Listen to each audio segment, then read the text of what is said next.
بسم اللہ الرحمن الرحیم۔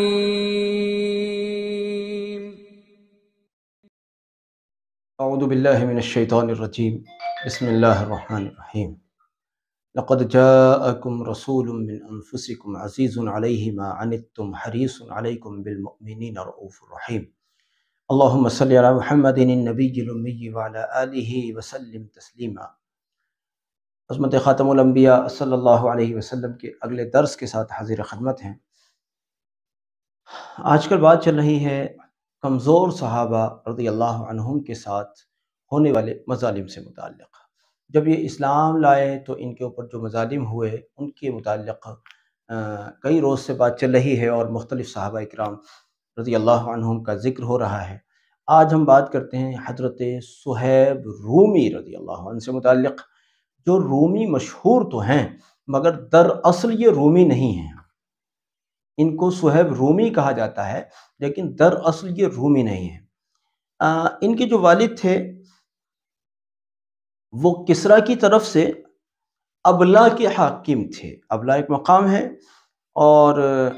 ان کا جو اپنا خاندان تھا وہ موصل میں آباد تھا۔ موصل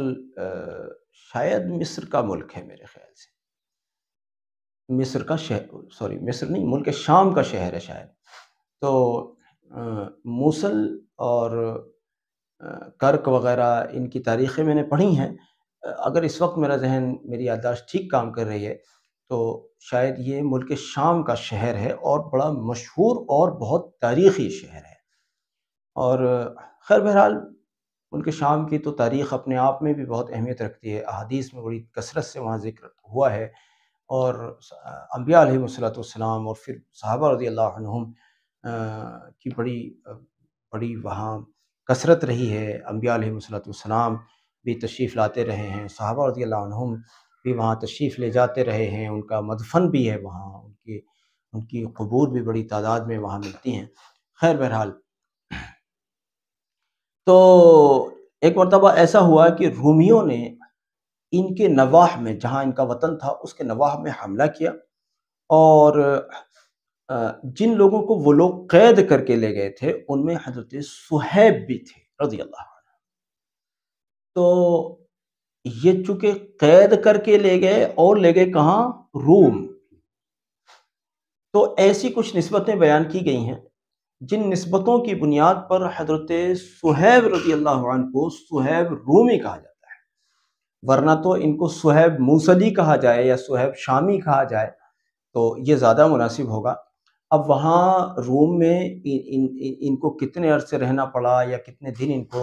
غلامانہ گزارنا پڑا، وہ تو پھر ظاہر بات ہے، جہاں آدمی بہت لمبے عرصے تک رہنے لگتا ہے اسی کو وطن سمجھنے لگتا ہے، پھر وہیں کی طرف اپنے کو منسوب بھی کرنے لگتا ہے بعض اوقات، ہے نا۔ آپ نے دیکھا ہوگا کہ کوئی شخص اگر 4 دن کے لیے مدینہ منورہ کی ہجرت کر کے چلا جاتا ہے، حاجی اور عمرے والوں کی بات نہیں کر رہا، وہ تو چلیے جا کر آنے کے لیے جاتے ہیں، لیکن ایک آدمی اگر 4 دن کے لیے اگر مدینہ منورہ کی ہجرت کر کے چلا جاتا ہے، لو جی اب تو وہیں رہوں گا، تو وہ اپنے کو مدنی لکھنے لگ جاتا ہے۔ آج کل تو دیکھیں آپ، اور صاحب کوئی مکہ مکرمہ چلا جاتا ہے کہ صاحب تو وہ مکی کہلایا جانے لگتا ہے، کوئی کہیں اور کا ہو جاتا ہے، اسے لگتا ہے یہ جگہ بہت اچھی ہے تو وہ وہیں کا لکھنے لگتا ہے۔ ہمارے یہاں کتنے لوگ ایسے ہیں جو دہلی میں جا کر آباد ہو گئے، اب ہم انہیں دلی والے کہتے ہیں یا دہلوی کہتے ہیں، پڑھے لکھے لوگ، تو ایسے ہو جاتا ہے۔ تو حضرت صہیب رضی اللہ عنہ کو قید کر کے لے گئے تھے، اور اس وقت کی جو قید تھی وہ اس طرح کی نہیں ہوتی تھی کہ لے گئے ہیں اور جیل میں لے جا کر ڈال دیا، ایسا نہیں ہوتا تھا اس وقت میں۔ اس وقت میں اس طرح کا ہوتا تھا کہ جتنے لوگ قید ہوئے ہیں، مرد ہوں چاہے عورتیں ہوں، چاہے بوڑھے ہوں چاہے بچے ہوں، ان کو قید کر کے لے جاتے تھے اور ان کی کیئر کرتے تھے راستے میں، کہ ان کو کھلاؤ پلاؤ، ان کی صحت ڈاؤن نہیں ہونی چاہیے۔ کیوں کھلاؤ پلاؤ؟ کیونکہ آگے جا کر ان کو کسی نہ کسی بازار میں فروخت کرنا ہوتا تھا، تو اگر یہ تنو مند اور طاقتور نظر آئیں گے تو کوئی اچھے پیسے دے دے گا، اگر یہ کمزور نظر آئیں گے تو کیونکہ یہ تو لاغر غلام ہیں، اس کے پیسے تو کم بنتے ہیں، تو اس لیے راستے میں بکنے سے پہلے جہاں ان کو بیچنا ہوتا تھا وہاں سے پہلے ان کی خوب کیئر کرتے تھے، اور کھلانا پلانا وغیرہ سفر میں جیسی کیئر ہو سکتی ہے وہ کیئر کی جاتی تھی، اور اس کے بعد وہاں لے جا کر بازار میں کھڑا کر دیا جاتا تھا، جیل میں نہیں ڈالا جاتا تھا بلکہ وہاں جا کے کھڑا کر دیا جاتا تھا بازار میں، اور باقاعدگی کے ساتھ میں بولیاں لگتی تھیں، اور وہ بولی اس طرح کی ہوتی تھی، بھئی میں 1000 روپے دوں گا، وہ کہہ رہا ہے میں 1500 دوں گا، وہ کہہ رہا ہے میں 2000 دوں گا، اس طرح جو سب سے زیادہ پیسے دیتا تھا یہ باندی یا یہ غلام اس کے حصے میں چلا جاتا تھا۔ اور باندی کا استعمال جہاں گھریلو خدمات میں اور ذاتی خدمتوں میں لیا جاتا تھا، وہیں اس سے جنسی ضروریات بھی پوری کی جاتی تھی،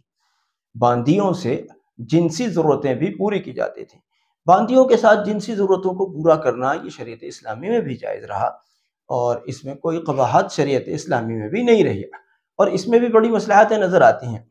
کہ اگر مان لیجئے بھئی وہ اس کی شادی تو ہو نہیں پا رہی کہ وہ آپ کی غلام ہے، آپ کی باندی ہے،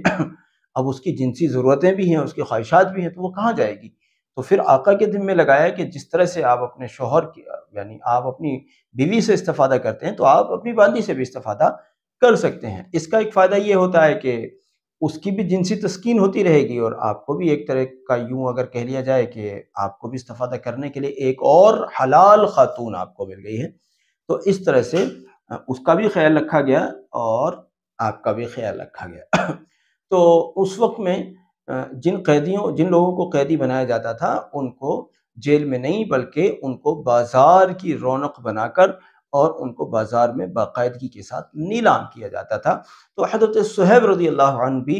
اسی قسم کے حضرات میں سے رہے، اور بہرحال وہ چونکہ روم والے ان کو لے کر گئے تھے اور ایک عرصے تک ان کا روم میں رہنا ہوا، اس لیے ان کا لقب ہی صہیب رومی پڑ گیا۔ اچھا، یہ جب ایمان لائے ہیں تو حضرت عمار ابن یاسر، جن کا ہم پیچھے ذکر کر چکے ہیں، حضرت عمار ابن یاسر رضی اللہ عنہ اور حضرت صہیب رومی رضی اللہ عنہ، یہ دونوں لوگ نبی صلی اللہ علیہ وسلم کی خدمت اقدس میں ایک ساتھ شریک ہوئے ہیں، ایک ساتھ حاضر ہوئے ہیں، اور جب ان کو دعوت اسلام ملی ہے تو دونوں نے ایک ساتھ اسلام قبول کیا ہے، اور پھر ان دونوں پر جو مظالم ہوئے ہیں وہ اپنی مثال آپ ہی ہیں، جیسا کہ ہر ایک کے ساتھ ہونے والے مظالم وہ بہت ہی کیا کہیں گے ان کو، بڑے دل کو تڑپا دینے والے، دل کو تکلیف دینے والے ہیں۔ ظاہر ہے آج ہم اگر ان کو پڑھتے ہیں، سنتے ہیں تو آج بہت تکلیف ہوتی ہے، تو ان حضرات نے تو سب کو جھیلا تھا، تو ان پر کیسی گزری ہوگی۔ جب حضرت صہیب رومی رضی اللہ عنہ مدینہ طیبہ کی ہجرت کر رہے تھے، اس وقت میں جب نبی صلی اللہ علیہ وسلم کی طرف سے ہجرت کا اعلان ہو چکا تھا اپنے صحابہ کے درمیان کہ میں ہجرت کرنے والا ہوں، آپ بھی ہجرت کرو، تو اس وقت میں جب ان کا لوگوں کو پتہ چلا کہ صہیب ہجرت کر رہے ہیں، تو اس وقت میں ان کے پاس جو بھی کچھ مال متال رہا ہوگا، کچھ تو رہا ہی ہوگا، ظاہر بات ہے، ایسا بھی تو نہیں، تو اہل قریش نے یہ شرط لگائی کہ اگر ہم آپ کو جانے تو دے سکتے ہیں، لیکن آپ کے پاس جتنا بھی مال و متال ہے سب ہمارے حوالے کرو، تب جا سکتے ہو، ورنہ نہیں جا سکتے۔ تو حضرت صہیب رضی اللہ عنہ نے وہ سارا مال جو بھی ان کے پاس تھا وہ سارا کا سارا ان کے حوالے کیا اور خود چلے گئے۔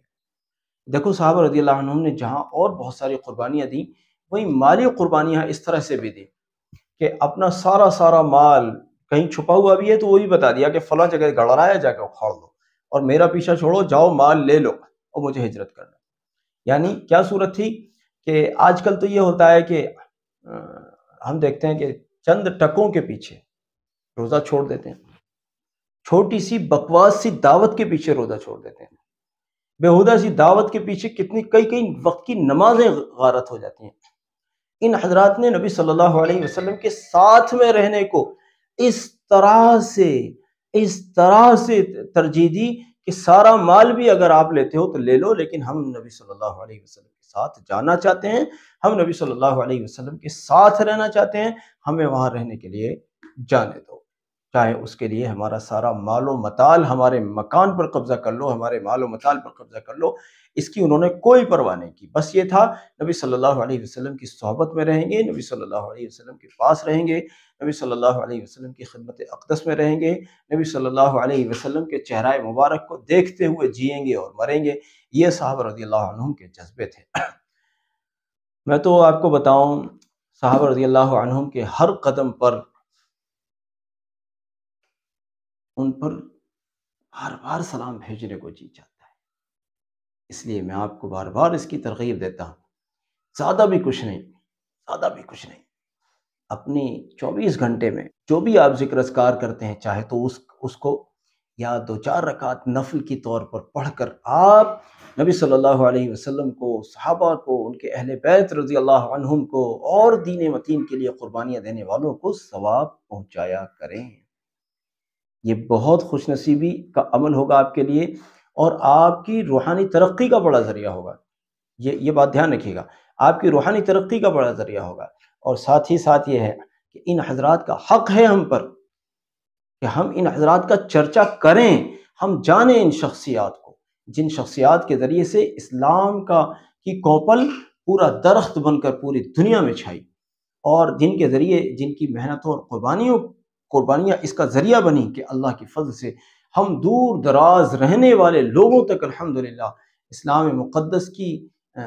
وہ خوشبوئیں اور وہ عطر، وہ نورانیت، وہ روحانیت ہم تک پہنچی، اور اللہ کی توفیق اور اس کے فضل سے ہم اسلام جیسے خوبصورت دین کو ماننے والے بنے الحمدللہ۔ یہ اللہ رب العزت کا فضل ہے، اس پر اللہ کا شکر ادا کیا جائے کہ نعمت کی شکر گزاری اللہ کی نعمت میں اضافے کا سبب بنتی ہے۔ اللہ رب العزت عمل کی توفیق عطا فرمائے۔ جزاک اللہ، ہمارے اس پیغام کو ساری امت تک پہنچایا کریں۔ السلام علیکم ورحمۃ اللہ وبرکاتہ۔